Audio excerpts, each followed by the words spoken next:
Hello guys, ഇതെൻ്റെ ഒരു കുട്ടി ഈവനിങ് വ്ളോഗാണ്.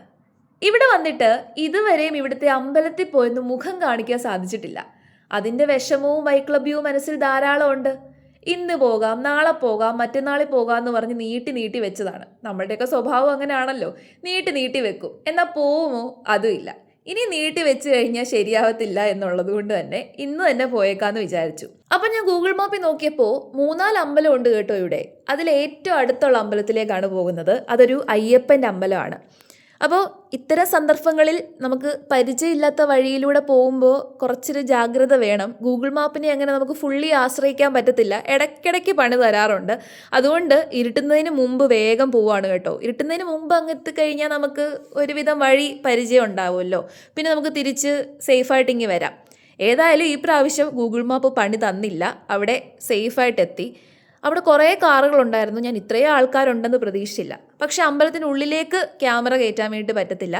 ഒരു ഡിഫറെൻ്റ് അറ്റ്മോസ്ഫിയർ, ഇതുവരെ അനുഭവിച്ച അറ്റ്മോസ്ഫിയറിൽ നിന്നൊരു ഡിഫറെൻറ്റ് വൈബും അറ്റ്മോസ്ഫിയറും ഒക്കെ ഉണ്ടായിരുന്നു. ഒരു നല്ല ഫീലിംഗ് ആയിരുന്നു. അവിടുത്തെ ഏറ്റവും നല്ല അട്രാക്ഷൻ ആ ഒരു ആനയുടെ പ്രതിമയാണ്.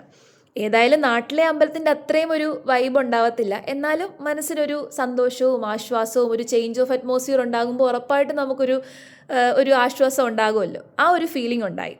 അങ്ങനെ ആ അമ്പലത്തിൽ നിന്ന് ഇറങ്ങി തൊട്ടടുത്ത് വേറൊരു അമ്പലവും കൂടെ ഉണ്ട്. അവിടെയും കൂടെ പോയി. അതൊരു ദേവിയുടെ അമ്പലമായിരുന്നു. അങ്ങനെ അമ്പലത്തിൽ പോയി തൊഴുതിട്ട് അവിടെ നിന്ന് ഇറങ്ങി നേരെ പോയത് ലുലുവിലോട്ടാണ്. കുറച്ച് സാധനം വാങ്ങിക്കാനുണ്ടായിരുന്നു. ഞാൻ അങ്ങനെ ഒരുപാട് സാധനങ്ങൾ വാങ്ങിച്ച് വെക്കാറില്ല. തീരുന്നതിനനുസരിച്ച് പോയി വാങ്ങിക്കാറാണ് പതിവ്. മെയിനായിട്ട് ലുലുവിലാണ് പോകുന്നത്. വേറെ മാളിലൊന്നും അങ്ങനെ പോകാറില്ല.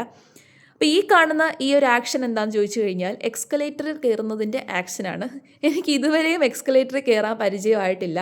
ചിലപ്പോൾ നിങ്ങൾക്ക് ഞാൻ ചുമ്മാ പറയുവാന്ന് വിചാരിക്കും. പക്ഷേ എനിക്ക് എക്സ്കലേറ്ററിൽ കയറാൻ പേടിയാണ്. അതിൻ്റെ ആ ഒരു ഇതാണ് കാണുന്നത്, ആക്ഷനാണ് കാണുന്നത്. പേടിയാണ്.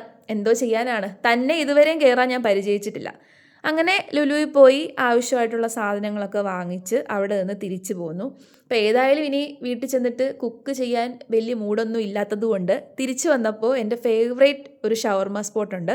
അവിടെ നിന്ന് 4 ഷവർമയും വാങ്ങിച്ച് വീട്ടിൽ വന്ന് നല്ല ഒരു ഷേക്കൊക്കെ അടിച്ച് ടെറസിൽ വന്നിരുന്ന് കഴിക്കാമെന്ന് വിചാരിച്ചു. ടെറസിൽ വന്നിരുന്ന് കഴിക്കുമ്പോൾ ഒരു വല്ലാത്ത ഫീലാണ്. അവിടെ വെട്ടമൊക്കെ കുറവാണെന്നുണ്ടെങ്കിലും ഓൾമോസ്റ്റ് നല്ലൊരു വെട്ടം ഉണ്ടല്ലോ, നമ്മുടെ അന്തരീക്ഷത്തിൻ്റെ വെട്ടം. ആ വെട്ടത്തിലാണ് കേട്ടോ ഇരുന്ന് കഴിക്കുന്നത്. ഈ ഒരു ഷവർമ കഴിക്കുന്ന കാണുമ്പോൾ തന്നെ നിങ്ങൾക്കറിയാമായിരിക്കും എനിക്ക് ഷവർമ എത്രത്തോളം ഇഷ്ടമാണെന്ന്. എനിക്ക് ഈ ഷവർമ ഭയങ്കര ഇഷ്ടമാണ് കേട്ടോ. ഞാൻ പൊതുവേ നാട്ടിൽ നിന്ന് ഇവിടെ വന്നപ്പോൾ ഇവിടുത്തെ ഷവർമ 1-2 അടുത്തൊന്ന് ട്രൈ ചെയ്തപ്പോൾ എനിക്ക് അത്രയ്ക്ക് ഇഷ്ടപ്പെട്ടില്ല. പക്ഷേ ഈ ഒരു കടയിലെ ഷവർമ എനിക്ക് ഭയങ്കര ഇഷ്ടമാണ്. അങ്ങനെ ഷവർമയൊക്കെ കഴിച്ച് നക്ഷത്രങ്ങളില്ലാത്ത ആകാശത്തിലേക്ക് കണ്ണ് നട്ട് അങ്ങനെ ആ ഒരു ദിവസം അങ്ങ് കടന്നുപോയി കേട്ടോ. ഇവിടെ എനിക്ക് നക്ഷത്രങ്ങളാണ് ഏറ്റവും കൂടുതൽ മിസ് ചെയ്യുന്നത് രാത്രിയിൽ. കാരണം ആകാശത്തോട് നോക്കുമ്പോൾ അത്ര നക്ഷത്രങ്ങളെ ഒന്നും കാണാൻ വേണ്ടി സാധിക്കത്തില്ല. നമ്മുടെ നാട്ടിലെ പോലെ അത്ര ഇരുട്ടുള്ള അല്ലെങ്കിൽ ഇരുണ്ട ഒരു അന്തരീക്ഷം അല്ലല്ലോ, ഇരുണ്ട ഒരു സ്കൈ അല്ലല്ലോ ഇവിടെ കാണുന്നത്. ഇവിടെ ഭയങ്കര വെട്ടമായതുകൊണ്ടായിരിക്കാം. അങ്ങനെ ഏതായാലും ആ ഒരു ദിവസം കടന്നുപോയി.